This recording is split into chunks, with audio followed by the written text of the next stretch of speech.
बिहार में चुनाव के दौरान जब नीतीश जी हेलीकॉप्टर से उतरकर बड़ी बड़ी जनसभा को संबोधित कर रहे थे, तब बिहार में जितने भी दिशा निर्देश थे उसके पालन हो रहे थे। एक दिन में चार चार रैली करने वाले नीतीश जी के लिए कोविड-19 के दिशा निर्देश छुट्टी पर चले गए थे। नीतीश जी ने कोरोना को स्पेशल चिट्ठी लिखा था और कहा था, मत आना इस राज्य कोरोना। नीतीश जी के कहने पर कोरोना ने नीतीश जी को प्रणाम किया और फिर भारत के दूसरे राज्यों में भ्रमण करने के लिए कोरोना चला गया। और कोरोना के छुट्टी पर जाने के बाद ही नीतीश जी रैली करने के लिए निकले। अब चूंकि कोरोना का कोई डर नहीं था, तो नीतीश जी के रैली में हजारों की संख्या में लोग भी जुटे और इसी बीच तेजस्वी यादव और अन्य नेता भी रैली कर रहे थे। उनकी रैली में भी हजारों लोग आ रहे थे, लेकिन तब तक सब कुछ सही था क्योंकि कोरोना तो छुट्टी पर गया हुआ था। मगर जिस दिन बिहार का चुनाव परिणाम आया और नीतीश जी ने मुख्यमंत्री पद की शपथ ली, कोरोना ने भी अपनी छुट्टी पूरी करके बिहार लौट गया और एक बार फिर से बिहार में दिशा निर्देश जारी हो गया। नमस्ते, मेरा नाम मोहन शर्मा है और आप जनता जंक्शन देख रहे हैं। यह हमारा कार्यक्रम सुबह सवेरे है, जिसके माध्यम से हम आपको बिहार की 5 प्रमुख खबर बताते हैं।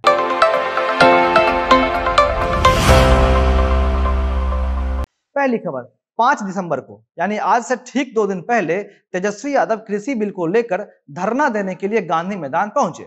इस धरने की सूचना तेजस्वी यादव ने एक दिन पहले ही यानी 4 दिसंबर को अपने फेसबुक पर लिख कर दिया था। 5 दिसंबर को जैसे ही आरजेडी और कांग्रेस के नेता गांधी मैदान धरना देने के लिए पहुंचे, तो पुलिस ने गांधी मैदान को खाली करवाकर गांधी मैदान को बंद कर दिया। अंदर जितने भी लड़के खेल रहे थे उन सबको भी बाहर निकाला गया और गांधी मैदान को सील कर दिया गया। इसके पीछे सरकार का रुख साफ था कि वो तेजस्वी यादव को कोविड-19 के दिशा निर्देश के तहत धरना देने से रोक रही थी। लेकिन तेजस्वी यादव जब गांधी मैदान में पहुंचे तो अपने समर्थकों के साथ गेट नंबर 4 के बाहर सड़क के नजदीक धरना देने के लिए बैठ गए। इस धरने में आरजेडी और कांग्रेस के बड़े बड़े नेता आए थे। 4-5 घंटा तक यह धरना चला और फिर सभी अपने अपने घर के लिए चले गए और अगले ही दिन यानी कल तेजस्वी यादव समेत 18 लोगों के नाम पर और 500 लोगों पर बेनामी एफआईआर दर्ज किया गया है। यानी 500 लोगों पर अज्ञात एफआईआर दर्ज हुआ है। एफआईआर का आधार यह था कि इन लोगों ने बिना परमिशन के दिशा निर्देशों का पालन किए बिना विरोध किया, जिसके लिए उनके ऊपर महामारी एक्ट को आधार मानकर आईपीसी की धारा 188, 145, 269, 279 के अंतर्गत एफआईआर दर्ज किया गया। एफआईआर कांग्रेस के वरिष्ठ नेता मदन मोहन झा पर भी हुई है। जिन 19 लोगों पर नामी एफआईआर हुआ है, उन पर एक आरोप यह भी है कि इन्होंने गांधी मैदान में घुसकर जनसभा को संबोधित किया और इसी बीच गाइडलाइन को ताक पर रखा गया। एफआईआर पर तेजस्वी यादव की तरफ से यह कहा गया है कि डरपोक और बंधक मुख्यमंत्री की अगुवाई में चल रहे बिहार की कायर और निकम्मी सरकार ने किसानों के पक्ष में आवाज उठाने के जुर्म में हम पर एफआईआर दर्ज की है। दम है तो गिरफ्तार करो और अगर नहीं करोगे तो इंतजार के बाद स्वयं गिरफ्तारी दूंगा। किसानों के लिए एफआईआर क्या, अगर फांसी भी देना है तो दे दीजिए। अजीब बात यह है कि तेजस्वी यादव के धरने से ठीक 2 दिन पहले सीपीआई, सीपीएम और आरजेडी के कार्यकर्ताओं ने बुद्धा स्मृति पार्क के पास विरोध किया था, जिसको समर्थन देने के लिए कॉमरेड कन्हैया कुमार भी पहुंचे थे। लेकिन कन्हैया कुमार पर या फिर किसी अन्य नेता पर किसी प्रकार का कोई एफआईआर दर्ज नहीं हुआ, जबकि भीड़ उस दिन भी थी। अब यहाँ पर एक बात हम आपको सीधे शब्दों में स्पष्ट कर दें, ना तो हम तेजस्वी यादव पर हुए एफआईआर को लेकर ना खुश हैं और ना ही कन्हैया कुमार पर एफआईआर ना होने को लेकर खुश हैं। इस अंदाज में इस खबर को बताने का मकसद सिर्फ इतना था कि अगर नियम शुरू से टूट रहा है तो कार्रवाई अब क्यों हो रही है, क्यों चुनाव के वक्त नेताओं ने नियम को तोड़कर रैली किया। चुनाव के वक्त भी वही दिशा निर्देश जारी था जो अब जारी है, फिर भी किसी नेता पर उस वक्त एफआईआर क्यों नहीं हुआ। सरकार अगर इतनी कोशिश किसानों को समझाने के लिए या फिर किसानों को सुनने में लगाती तो मुझे गर्व महसूस होता, मगर अफसोस ऐसा कुछ हुआ नहीं। अब दूसरी खबर, एक नेता है, नाम है केशव सिंह। पिछले सप्ताह के शुरुआती दिनों में लोजपा में थे, लेकिन सप्ताह समाप्त होते होते उन्हें लोजपा से बाहर का रास्ता दिखा दिया गया। कारण यह था कि उन्होंने अपने ही पार्टी से बगावत कर लिया था। केशव सिंह ने यह बयान दिया था कि लोजपा में लोकतंत्र की स्थिति नहीं है और उनके पास लोजपा के बड़े बड़े नेताओं की काली चिट्ठी है और यदि वो इसका खुलासा कर देंगे तो लोजपा के बड़े बड़े नेता पटना के बेउर जेल में पहुंच जाएंगे। केशव सिंह ने यह घोषणा भी की थी कि वो जल्द ही लोक जनशक्ति पार्टी के नाम से ही दूसरी पार्टी बनाएंगे, जिसके बाद पार्टी के प्रदेश अध्यक्ष चिराग पासवान के चचेरे भाई प्रिंस राज ने चिराग पासवान की अनुमति के बाद उन्हें पार्टी से निकाल दिया। पार्टी से निकलने के बाद केशव सिंह ने अपने फेसबुक पर पार्टी को धन्यवाद कहा और फिर कल पहुंच गए थाना चिराग पासवान पर एफआईआर करने के लिए। केशव सिंह कल पटना के शास्त्री नगर थाने में मामला दर्ज कराने पहुंचे थे। आवेदन में 2 लोगों के नाम का जिक्र था, एक नाम था चिराग पासवान का और दूसरा नाम था अमर आजाद का। चिराग पासवान पर केशव सिंह ने यह आरोप लगाया कि चिराग पासवान का नक्सलियों के साथ संबंध है और चिराग पासवान ने चुनाव जीतने के लिए नक्सलियों से मुलाकात भी की थी। और अमर आजाद पर यह आरोप है कि पार्टी से निष्कासित होने के बाद अमर आजाद ने चिराग पासवान के कहने पर उसे फोन किया और उन्हें धमकी भी दी। केशव सिंह ने अपने आवेदन में साफ साफ लिखा था कि अगर मेरे जान और माल का नुकसान होता है तो इसकी जिम्मेदारी चिराग पासवान और अमर आजाद की होगी। केशव सिंह पूरी तैयारी के साथ आवेदन लिखकर पटना के शास्त्री नगर थाना में पहुंचे थे, लेकिन शास्त्री नगर थाना प्रभारी ने आवेदन स्वीकार करने से मना कर दिया, जिसके बाद केशव सिंह अपने आवेदन के साथ लौट गए।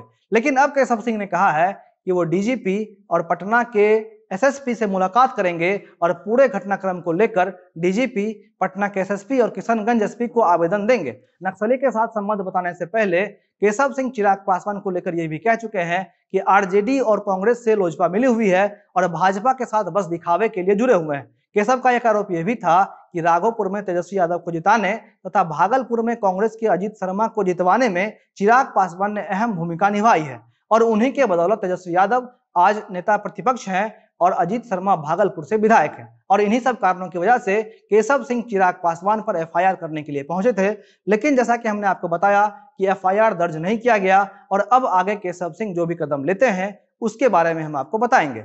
अब तीसरी खबर, बिहार में जब भी कोई नेता विधायक बनता है तब उसके पैर जमीन से उठकर हवा में आ जाते हैं। सफेद कमीज और पैजामा पहनने वाले नेताजी इस कदर जनता से दूर रहते हैं जैसे कोई उन्हें छूकर उनके कपड़ों की सफेदी बर्बाद ना कर दे। लेकिन बिहार के गया में एक विधायक साहब ने एक अनोखी मिसाल पेश की है। जहानाबाद के मखदुमपुर से आरजेडी विधायक सतीश कुमार दास ने अपने दोस्त के लिए ड्राइवर बनकर उसकी शादी में बारात गए। शादी इमामगंज के शमशादबाद गांव के रहने वाले मिथिलेश कुमार की थी और मिथिलेश कुमार ने अपने दोस्त को शादी में आने का न्योता दिया था। दोनों साथ ही पढ़ते थे और दोनों के बीच दोस्ती काफी गहरी थी।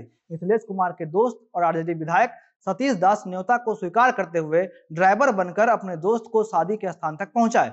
बारात जैसे ही पहुंची तो लोगों की भीड़ दोनों दोस्तों को देखने के लिए जुट गई। दुल्हा बाबू के साथ साथ विधायक जी का भी स्वागत हुआ। सतीश दास ने दोस्ती का फर्ज निभाते हुए अपने दोस्त मिथिलेश कुमार को अपना पीए भी बना लिया है। अगर सतीश दास के बारे में आपको कुछ बताएं तो सतीश दास ने जहानाबाद के मखदुमपुर विधानसभा क्षेत्र से आरजेडी के टिकट पर चुनाव लड़ा था। जहानाबाद का यह सीट एससी के लिए आरक्षित है और यहां से कुल 9 उम्मीदवार मैदान में खड़े थे, लेकिन सतीश दास यहां से जीतकर विधायक बने। हालांकि इन पर 8 क्रिमिनल केस भी चल रहा है। अब चौथी खबर, आरएसएस प्रमुख मोहन भागवत 2 दिन के लिए शुक्रवार को बिहार के दौरे पर आए थे और कल बिहार दौरे का समापन हो गया। एनडीए की जीत के बाद मोहन भागवत का दौरा बिहार में आरएसएस को मजबूत करने के उद्देश्य से था और पटना सिटी स्थित केशव सरस्वती विद्या मंदिर के कैंपस में इस 2 दिवसीय बैठक का आयोजन किया गया। कोविड-19 को देखते हुए सिर्फ 40 पदाधिकारियों के साथ इस बैठक का आयोजन किया गया। आरएसएस हर साल 2 बार औपचारिक रूप से राष्ट्रीय स्तर पर बैठक करती है।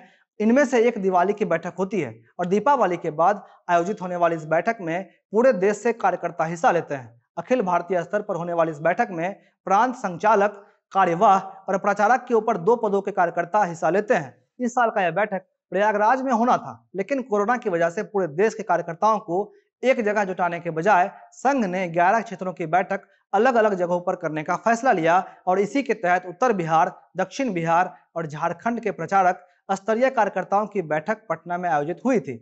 इसमें करीब 40 प्रतिनिधियों ने हिस्सा लिया।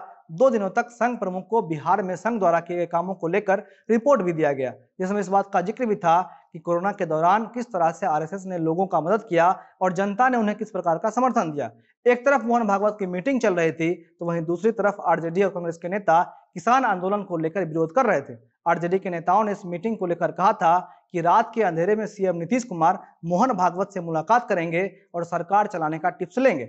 और कल शनिवार को रविवार की बैठक के बाद बिहार में आरएसएस को मजबूत करने की यह पाठशाला खत्म हो गई है। अब अंतिम और 5वीं खबर, नालंदा में एक डॉक्टर के यहाँ अपने चाचा का इलाज कर रहे एक शख्स ने इलाज से असंतुष्ट होकर डॉक्टर की हत्या कर दी। इस शख्स की पहचान सन्नी कुमार के रूप में हुई है। सन्नी कुमार पिछले कुछ दिनों से अपने चाचा का इलाज डॉक्टर साहब के यहाँ करवा रहा था, लेकिन कई दिनों तक जब उसके चाचा ठीक नहीं हुए तो एक दिन चाकू लेकर क्लिनिक पहुंच गया। पहले तो उसने डॉक्टर के साथ झगड़ा किया और जब झगड़ा ज्यादा बढ़ गया तब उसने डॉक्टर पर चाकू से हमला कर दिया। चाकू मारने के बाद जब कंपाउंडर ने सन्नी को रोकने का प्रयास किया तब उन पर भी हमला हुआ। 2 कंपाउंडर और एक डॉक्टर पर चाकू से हमला किया गया। इसके बाद तीनों को इलाज के लिए सदर अस्पताल भेजा गया। अस्पताल पहुंचते पहुंचते डॉक्टर विजय शर्मा को मृत घोषित कर दिया गया। तो वहीं दोनों कंपाउंडर का अभी इलाज चल रहा है। एक कंपाउंडर ने यह बयान दिया है, करीब 1 माह से श्रीरामपुर गांव निवासी सन्नी कुमार अपने चाचा का इलाज यहाँ पर करवा रहा था और एक दिन शाम में अपने दोस्तों के साथ सन्नी क्लिनिक पर आया और बीमारी ठीक नहीं करवाने का आरोप लगाकर डॉक्टर से झगड़ा करने लगा। घटना को अंजाम देने के बाद सन्नी ने भागने का प्रयास भी किया, जिसके बाद ग्रामीणों ने उसे पकड़ लिया और उसकी जमकर धुनाई करने के बाद उसे पुलिस के हवाले कर दिया गया। वहीं कल दिन भर आक्रोशित ग्रामीणों ने सदर अस्पताल बिहारशरीफ में घंटों तक हंगामा किया, जिसके बाद प्रशासन ने वहां की सुरक्षा बढ़ा दी है। आज इतना ही, धन्यवाद।